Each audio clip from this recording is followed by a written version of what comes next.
Hi everyone, and welcome to Dance PREHAB Dialogues, a space for dance teachers, parents, and movers who want to be part of a more thoughtful, dancer-centered health ecosystem.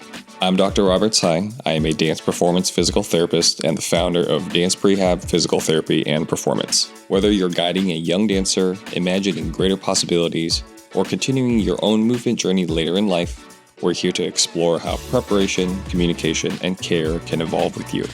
Let's make space for your questions and your curiosity so we can set the stage for sustainability, health, and longevity for ourselves and for future generations of movement artists. Let's chat. Hi, dancers and dance families. I know this episode is coming out around September right now, and you're probably thinking to yourself, why are we talking about summer intensive preparation in September? And this was a conversation that we had post summer intensives in 2025. And we really just wanted to get together and share some things that we've been seeing over the last couple of years in terms of watching dancers go off to summer intensives. If there was a unique situation, I think over the last 5 years post-COVID, we've really been able to see the changes that happen each year, not even in terms of how summer intensives are run, but the approach to summer intensives, the type of stressors that dancers go through, and how we at Dance PREHAB help prepare these students as best as possible. One of the things we're always thinking about is ahead of time. We're thinking about how we can help dancers develop their abilities to perform, but also their abilities to take care of themselves in the long term. Long-term athletic development is something we're often thinking about, and summer intensives are a great opportunity to be able to talk about with the family and with the dancer how they can prepare themselves for the long term. I'm really grateful that Dr. Claire and Dr. Mila joined me for this conversation, so listen on in. Dance PREHAB Dialogues Trio. What's up, guys? Yes, I know. The first time all three of us are together. Yes. One thing for us as clinicians and physical therapists, obviously working with youth and adolescent artist athletes, I think we're always constantly learning. We're never not learning, I think, and especially with how quickly dance changes and how quickly the demand of dance has been changing and what we've witnessed. And I think summer intensives are a really great example of that. It's like a microcosm of what dancers have to go through as far as the intensity of training and level of training, areas of training, even locale matters, right? You just say before we hit the record button, right? You were saying. So yeah, I thought it'd be helpful. Hopefully if you're watching or if you're listening to this, you're a dancer or you're a family member, things that we saw this past summer, things that we were helping to navigate with summer intensives. I think it's just important for us to be able to share from our end what we're seeing, what we saw, what we experienced, what the dancers experienced, both in their performance and needing their needs for healing, etc. You both have done summer intensives. What were those experiences like for you guys, growing up? I think for me, it was getting adjusted to, well, of course, the different kinds of training as far as intensity goes, but also just style, where you're exposed to different teachers, different types of training methods. Even if an intensive may be more Vaganova, each teacher might have their own different style. So it's getting accustomed to that. And you're so used to, being with a specific teacher for the whole year or taking your classes, and you just kind of get into that routine and your body gets into that routine. And so it's very much breaking out of your routine, not only with hours spent dancing, different classes, but different styles. And that too, if you are used to dancing one style and then the intensive you're going off to is, different, that's something that your body's exposed to that it hasn't been used to. And so, yeah, volume, differences in types of training, differences as far as the amount of people you're with and navigating different social dynamics is a big one too. I would definitely add the social dynamics because I feel like in summer intensives, I always felt like there was so much more at stake in class too, whether you're vying for a year-round spot or a company contract, whatever that is, you take class in a much different way. In some cases, or at least in my case, I felt like I took class in a different way, where every time it was almost like a showcase to make sure every variation I ran was full out 100%. And that, in my experience, sometimes pushed me into injurious situations. And it's hard to navigate that when you are very settled on either staying at a location for a year-round or prospective company track. And then I think the other part is even just navigating, yes, locale, but even completely disrupting your routine for nutrition. Yes. Is also tough, because when you're by yourself, and maybe this is someone's new experience living by themselves for a while, you have to figure out shopping. What can you spend money-wise on food? How can you prepare it? Because there aren't, in most situations, places where you can prepare food.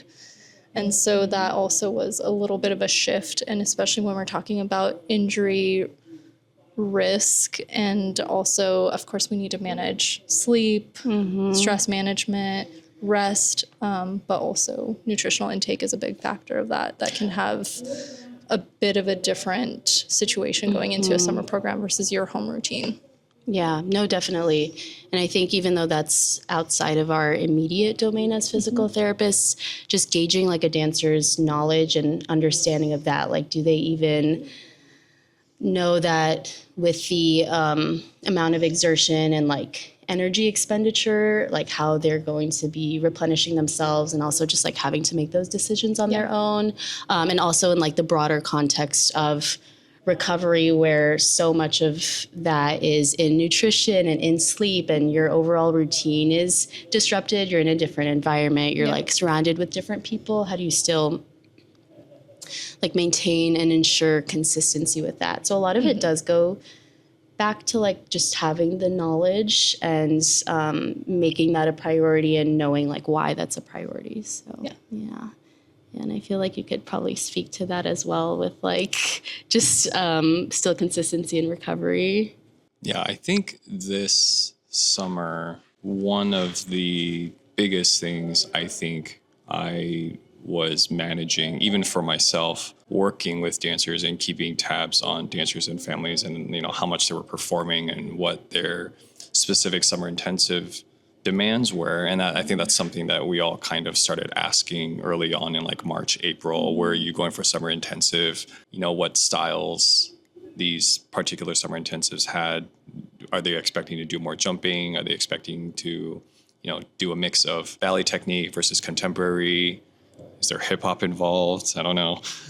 Or even beyond ballet, more commercial based summer intensive. So I think it's really nice to get an idea of how much they were having to do for us, but I think also getting them to start thinking about that early on. I think our challenge as physical therapists, and what I really found challenging this year, was for the dancers that were managing injuries, or there were several that were in different stages. There were some that were just meeting that cusp of like, I'm good to go maybe like the week before summer intensive. And there were some that were like, oh, I'm good before the month before. And so that those dancers, we felt safe saying like, all right, just go right ahead. And then there were some where we were managing, maybe given like another couple of weeks or another month, I would have felt more comfortable letting them fly. But those were the dancers we kind of had to keep tabs on a little bit to make sure that they were giving themselves ample time to recover, particularly because you can't expect to heal, or at least you can't expect to heal to the best of your capacity when you are operating at that high level, right? So I think being able to inject that recovery conversation was a really big piece for me this summer, more so than past summers, I think. I think a combination of just looking back on previous years and looking at how intensely dancers are training now. And then I also think for my own knowledge, I always pride myself on being able to create fun exercises and things like that. But at some point, it's just bringing it back down to the bare minimum, where you're not going to have time to do rehab. Your body is going to have to push itself if you want to perform well, Mila, like you were saying, And then I think just like knowing that is at stake were the big conversations to have and the conversations that we can have with them early on to instill those principles. So yeah, I think recovery was a really, really big focus for me this year. And then even with some of the dancers that I kept in touch with during their intensives, recovery seemed to go, it always went back to recovery. It always went back to, your sleep, creating optimal environments for recovery. Even as far as knowing that dancers were probably traveling from here in California to New York and then coming back to the West Coast or maybe somewhere in the Midwest where time was shifting, and you're ending one summer intensive on a Friday.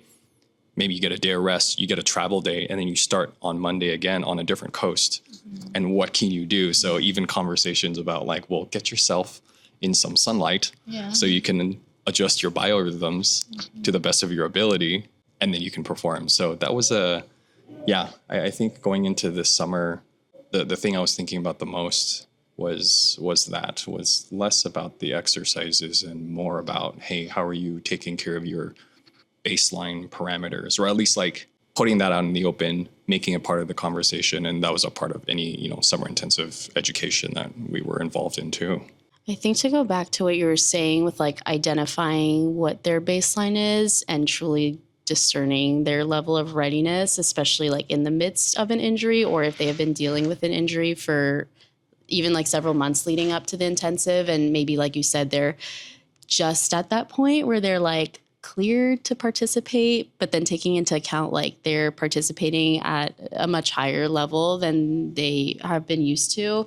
It's that, and also just to bring it back to what you said, Mila, with you want to be at your best, and there is a lot at stake. So it's we don't want to pull them back from that participation, because we know the level of importance and the priority that is to them. But it's how can we just make sure that they're safe and appropriately ready to participate, and also mitigating the flare-ups that they had from previous injuries. So that was something that was tough for me to balance, because I think we saw people on all sides of the spectrum, where there were the ones that were proactive and came in, and we assessed everything and just made sure that they were ready to go and they had their routine. And then there were the ones that over the months leading up to the intensive, we were just managing a lot of flare-ups. Yeah. And then for the ones that were managing flare-ups and we knew that we had to have an extra set of eyes on them, collaborating the care between us and ensuring communication with whoever was present as far as the support team goes at the intensive.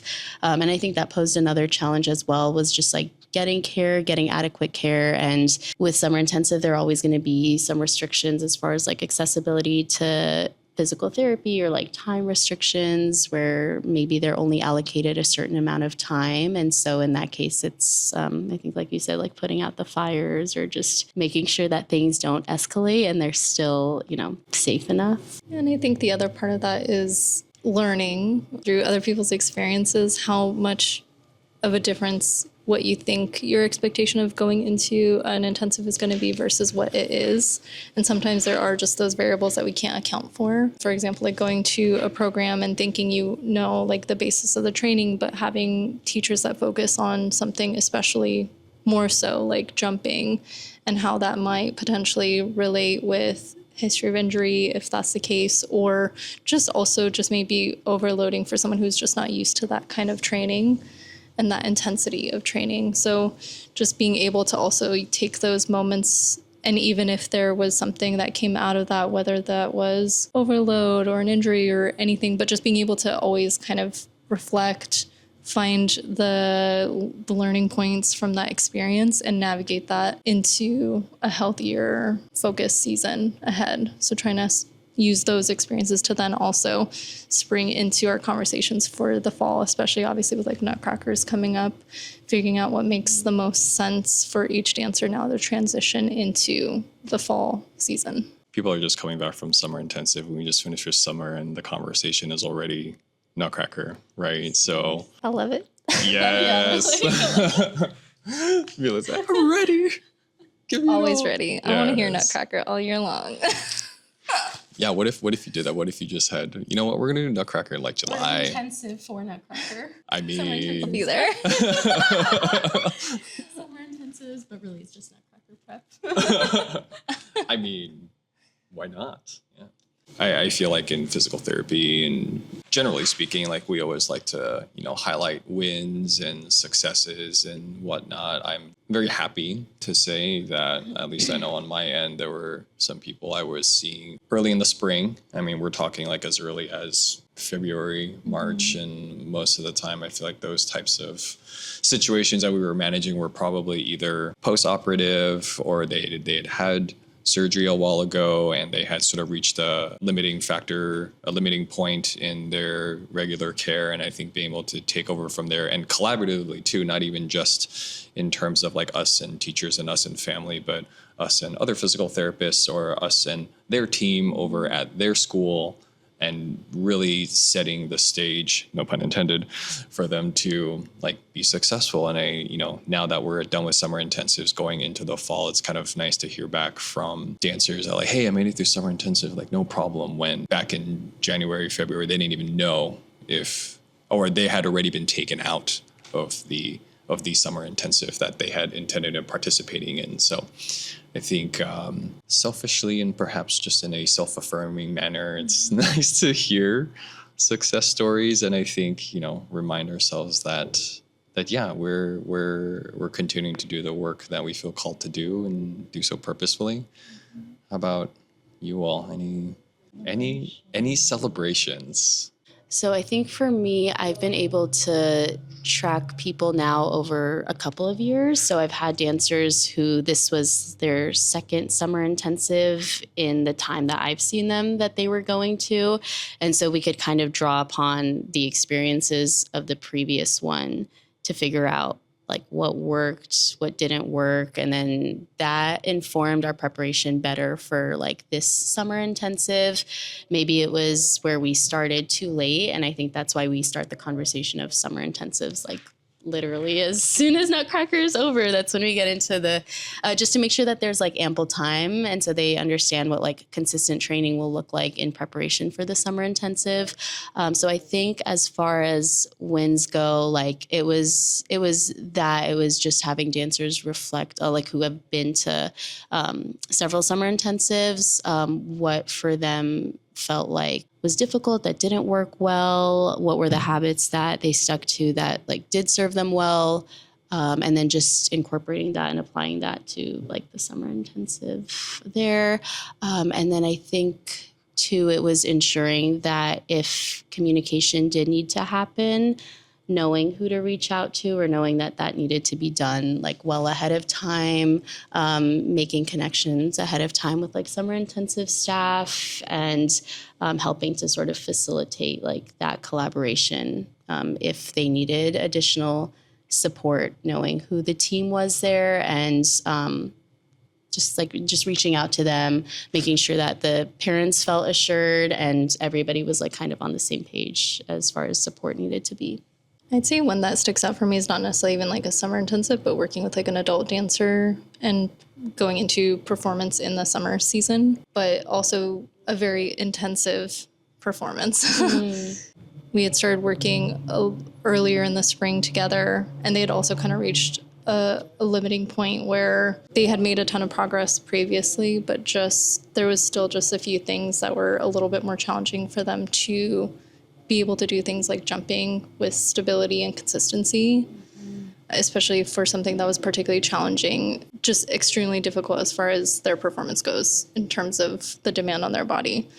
And it was just really great to be able to work month after month. And like, thankfully we had the time, but it was really exciting to continuously kind of uncover opportunities for improvement. And that's really what I feel like our biggest hope, my biggest hope working with dancers is to have the affordability, the time, the accessibility for them to be able to work through these things, because it really is a lifetime of learning about your body and how it changes over the course of your life matters, and how that will directly impact how we take care of ourselves, how we prepare, how we recover. So I think it's also just being able to see those experiences and know like, okay, there is opportunity for this, and finding ways to continue to like advocate and like give people the tools they need to be able to then continue on the work, ideally with a support system, but at the very least give them at least something to take away from that experience, knowing like, okay, I know my body better in these ways. And that is so valuable as a dancer because you want that independence in your care too. Whether you're youth or you're adults or, I feel like summer seems to be one of those like stress test moments where usually it's a longer period of time, right? If, summer intensives can be anywhere between like 4 to 5 weeks. And if you're doing like multiple ones, and for those of us that feel the need to fill up all of our summer weeks with summer intensives, my recommendation is don't do that. Give yourself some time to rest, but also understand that, right, you are, like you said, you're investing yourself in these opportunities to be seen, to be recognized, and that may potentially lead to other opportunities, right? We had a lot of students who are going to summer intensives with the hopes of joining, at least in the ballet context, a year-round program.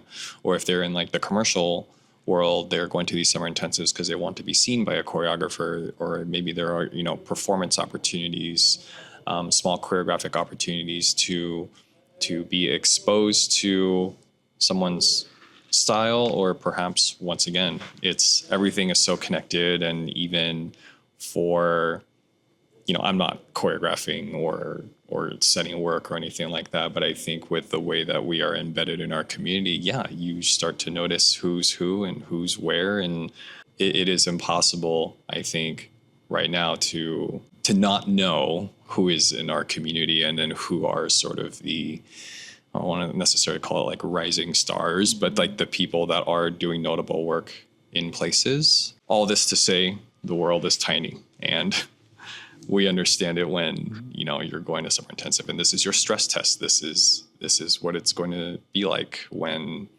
you are working professionally, right?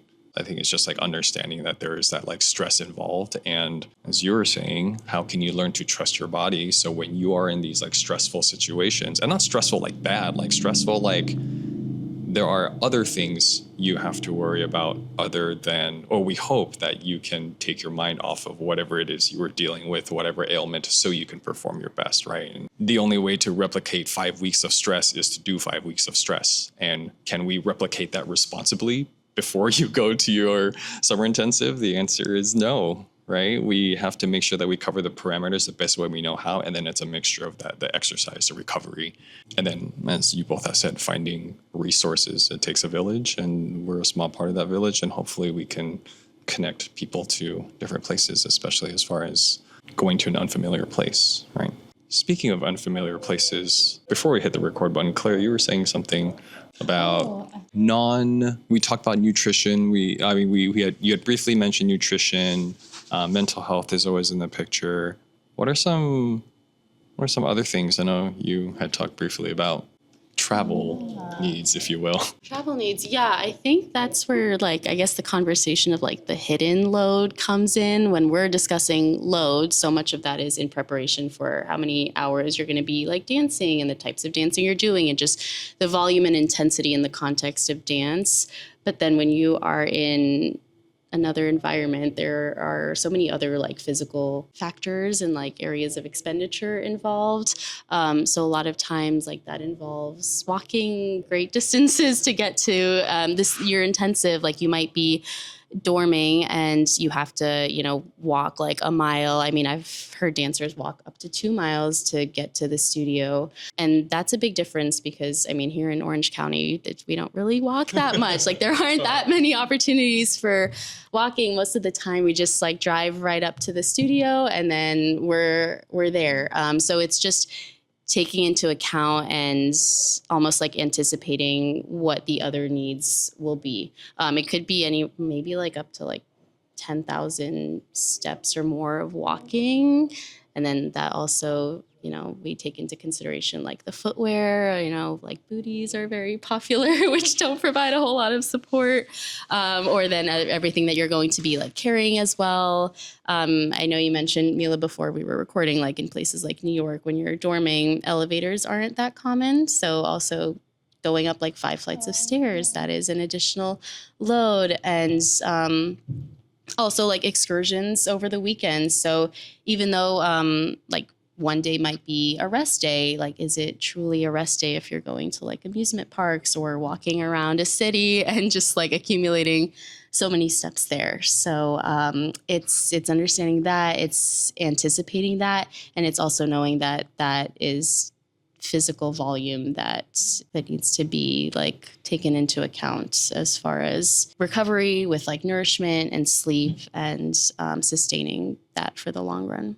I mean, I remember going to summer programs in New York, and I walked all of Central Park like every weekend. Yeah. And that was like, I know I was covering at least 10,000 steps on those weekends. Or like, you know, just if you are in those experiences, sometimes if you come from a place that you don't know if you're going to get the opportunity to go to that city again, you want to take every opportunity to take in the arts, like going to the Met or going to different museums, experiences. So just being able to also understand, like, even though it's not maybe like high impact activity, that is potentially something that impedes rest or help or can kind of impede like some of the recovery process if it's in excess. And so finding that way to balance maybe like the recovery and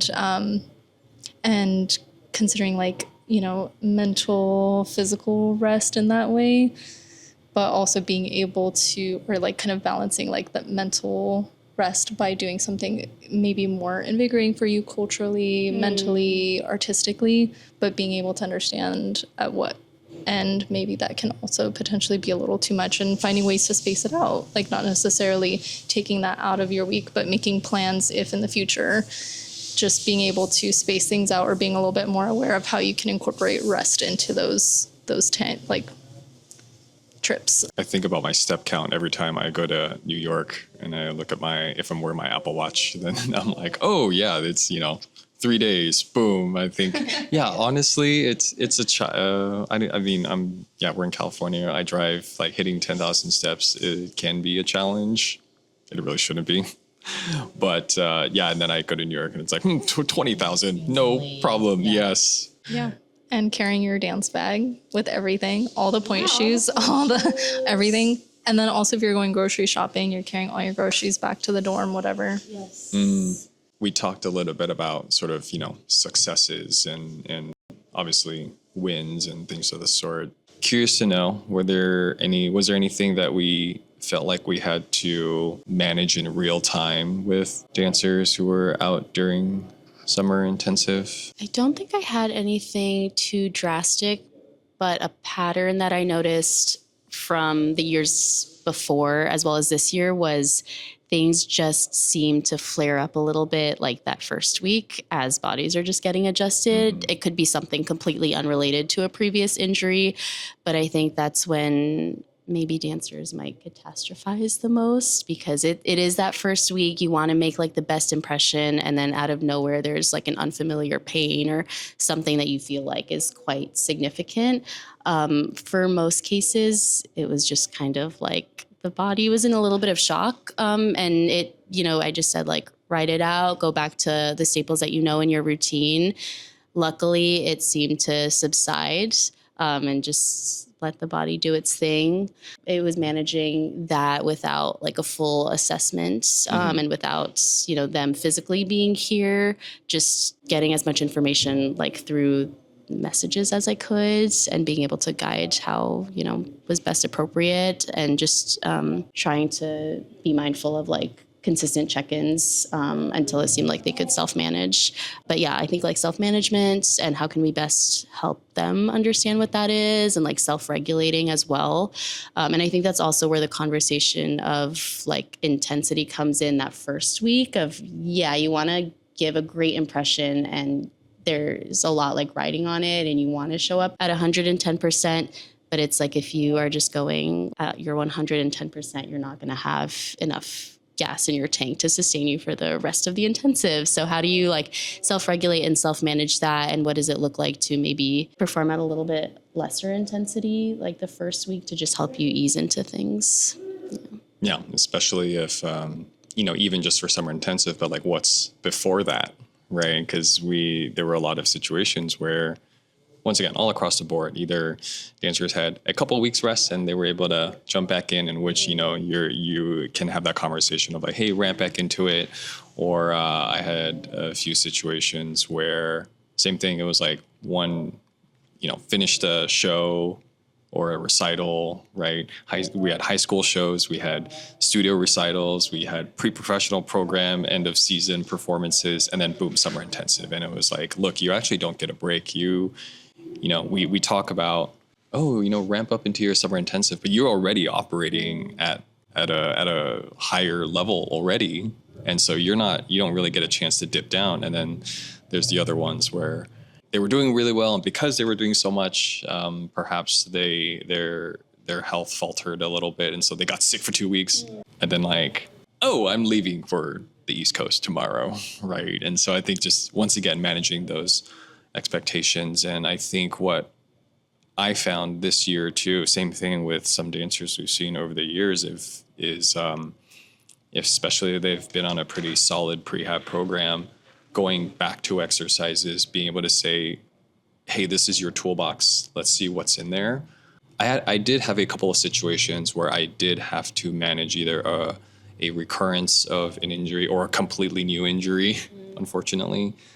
And one, there was a really big communication component to it, I think, both with the dancer and with the family, and if possible, the people at the school. But I know every school's organization is different, logistics are different, and so it's just recognizing that that's the reality, one. And communication, being able to say, hey, this is where we're at, these are sort of the cards that we are dealt at the moment, but here's the plan moving forth. And the plan moving forth involved a lot of different things, but all of the situations that I feel like I had to manage essentially was, hey, remember we did this? I want you to do this. To maybe they couldn't fully participate, but there were ways where they could still fully engage for themselves with where they were at physically. They could still work on certain qualities. They could still work on certain movements that maybe we were working on before. Sure, they weren't able to fully participate, but that didn't mean that they had to lose their ability to, I guess, connect to themselves still. And, I'm very happy to say, silver lining is that now that summer intensives are over and people are back, if they need to, go through the rehab process for other situations, they're not starting from square one either, because I get to say, hey, remember we had these 5 fundamental basic exercises. You can do these exercises the same way that you were doing them when you were training. So even though they're at summer intensives, they still had the ability to tap back into things they were doing in the past to maintain, even if they weren't participating in a full load. So I thought that was, I guess in those moments, you're like, oh, these are the moments that we prepare for, right? When we talk about being able to work with and around injury. And it's, if you have this like database of movements that you've had under your belt, it's very quick to find a solution, right? It might not be the most optimal solution that we want, but it's the most optimal for the time being. And I think having to triage a lot of these situations really taught me about how important it is to set the dancers up right. It's not just about giving you the right exercises or giving unique exercises. I think it's what are the things that you can do on a hard day? What are the things that you can pull out of your pocket? And I might even say that there were some situations where, because we had worked through a few other things in the past, they were able to take those ideas and apply it. So I'd say like, hey, how's walking, right? And then we would have a discussion about how they were trying certain movements, what felt safe, what felt not safe, what they felt like they could continue doing, and how they continued to do it. And I think all of that has added up to then when they come back and we have to start up the in-person process again, their baseline is actually higher than what it would have been. A few dancers this week did some testing, retesting, and a lot of their baseline levels that we would test in physical therapy are actually really great. So they haven't lost strength. And if they have lost strength, it's because of life, but it's not because they weren't doing something. Really big piece for me, just, the continuity of managing, of learning, relearning, as far as like the summer intensive process went. Maybe there's a family here listening, and it's right now we are recording this in August of 2025. Maybe it's like March or April 2026, and summer intensives are coming up, and this podcast popped up on your radar. What are some things that you would bring to the limelight for a dancer or a family who's managing a situation, but they're also trying to get ready for like a high stakes summer intensive? I think just kind of coming back to like it's always a learning experience. And so as challenging and like from personal experience, yes, going through injuries, it's very difficult on many levels to the, depending on the situation. But it's always a learning experience to get to know your body better, not just as a dancer, but as a human. And it will serve in the long term if you're able to have the support and the people who are there who are willing to learn with you, and also just to help kind of guide and provide support in other ways, whether that's physical, mental, emotional.